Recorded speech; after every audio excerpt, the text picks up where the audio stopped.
दोस्तों, बुजुर्गों, मेरे भाइयों, अस्सलामु अलैकुम। आपको आज मैं कबूतरों के बारे में एक वीडियो बना रहा हूं कि जो लोग कहते हैं, मेरे भाई कहते हैं कि झोले और लकवा जो है, कबूतरों को जो झोला और लकवा हो जाता है वो सही नहीं होता।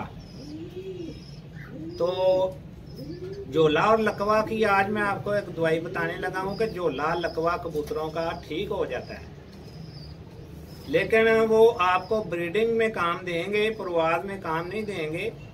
लेकिन ठीक हो जाएंगे वो कबूतर आपके, जिनको झोला और लकवा कबूतरों को हो गया, वो आपके कबूतर ठीक हो जाएंगे। आप उनको जाया मत करें। अगर किसी कबूतर को पुराना झोला या नया झोला है, लकवा झोला पुराना नया, वो ठीक हो जाएंगे, तो उनको आप मत बाहर निकालें। तो आपको मैं दवाई बताता हूँ, लेकिन वो परवाज नहीं करेंगे, ब्रीडिंग के काम आएंगे, आपके बिल्कुल ठीक हो जाएंगे। तो ये दवाई जो है ना, ये भी मेड इन साउथ अफ्रीका की है।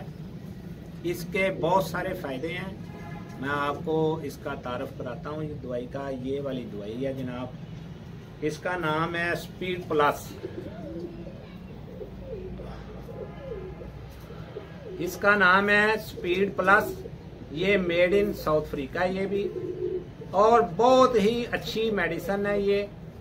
आपने इसके ऊपर भी, ये जो मेडिसिन होती है ना इम्पोर्टेड, इनके ऊपर सारा तरीकाकार, जो इन बीमारियां हैं वो भी, जो इसका तरीका इस्तेमाल है, इसके ऊपर सारा लिखा होता है। और जो उन्होंने लिखा होता है ना, वो उस पर ये पूरा काम करती हैं। बजाय आप इधर उधर पैसे फजूल खर्च करते हैं, तो आप एक दफ़ा ये चीज़ें रखें, जिससे आपके कीमती कबूतर, जो पुरानी नस्लें हैं, आपकी कीमती नस्लें हैं, वो कोई एक छोटा सा बच्चा भी ज़ाया नहीं होगा। चाहे कौन सा भी मौसम हो, चाहे कौन सी भी बीमारी हो, आपके पास ये चीज़ें होनी चाहिए, जिससे आपके कबूतर बिल्कुल फिट रहेंगे। ये स्पीड प्लस जनाब, साउथ अफ्रीका मेड इन। ये आप कबूतर, जिस कबूतर को झोला और लकवा है, उसको एक चने बराबर ये मेडिसिन लेके 30 सीसी या 40 सीसी पानी में मिक्स करके, तो कबूतर को 7 8 दिन ये दवाई पिलाएं, कबूतर का झोला लकवा ठीक हो जाएगा।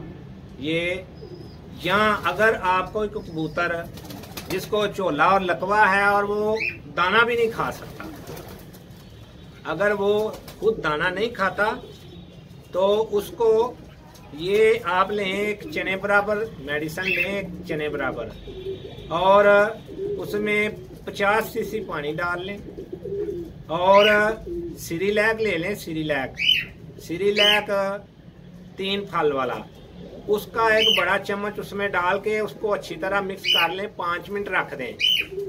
5 मिनट के बाद एक फीडिंग सिरिंज के साथ उसको आप फीड कर दें, सुबह और शाम। ये 2 टाइम देनी है दवाई, सुबह और शाम। झोला लकवा जो है इंशाल्लाह कबूतर का आपका ठीक हो जाएगा। तो जो कबूतर दाना नहीं खाता, वो फिर दाना खाने लग पेगा, उसका जो गर्दन है वो भी सीधी हो जाएगी। तो इस दवाई के बहुत सारे फायदे हैं। ये कबूतरों की संभाल के लिए भी है। जो कबूतर आपके परवाज करके आते हैं, तो ये उसमें आप अगर 40-50 कबूतर हैं आपके, तो उनको ये आप डालेंगे। जो आपके कबूतर नर जो बुत नहीं डालते, वो बुत डालेंगे। जो मादियां अंडे नहीं देती, वो अंडे देंगी। जो नर बुत नहीं डालते, वो बुत डालेंगे। जो मादियां अंडे नहीं देती, वो अंडे देंगी। और जो कबूतर परवाज नहीं करते, 1 घंटा या 2 घंटा परवाज करते हैं, उनको ये रोजाना 4-5 दिन ये आप जब दाना डालें, दाने के बाद पानी डालें ये बना के, तो वो कबूतर आपके बड़ी परवाज देंगे। ये परवाज के लिए भी दवाई है, संभाल के लिए भी है। जब कबूतर परवाज करके वापस आए तो उनको ये पानी पिलाएं। कबूतर जब परवाज करके आए तो 10-15 मिनट के बाद उसके आगे ये वाला पानी बना के रखें, वो खूब पिए पानी, उसके लिए बड़ा फायदेमंद है। उसी वक्त कबूतर आपका चौकस हो जाएगा। और परवाज के लिए भी है, संभाल के लिए भी है, झोले लकवे के लिए भी है और अंडों के लिए भी है। जो मादियां अंडे नहीं देती और जो नर बोत नहीं डालते उनके लिए भी है। इस दवाई के बहुत ज़्यादा फायदे हैं, बहुत अच्छी दवाई है, ये आप इस्तेमाल करें। अगर मेरी वीडियो आपको पसंद आए तो शेयर करें, लाइक करें, सब्सक्राइब करें। आपकी दुआओं का तलबगार मलक सकलैन। खुदा हाफिज।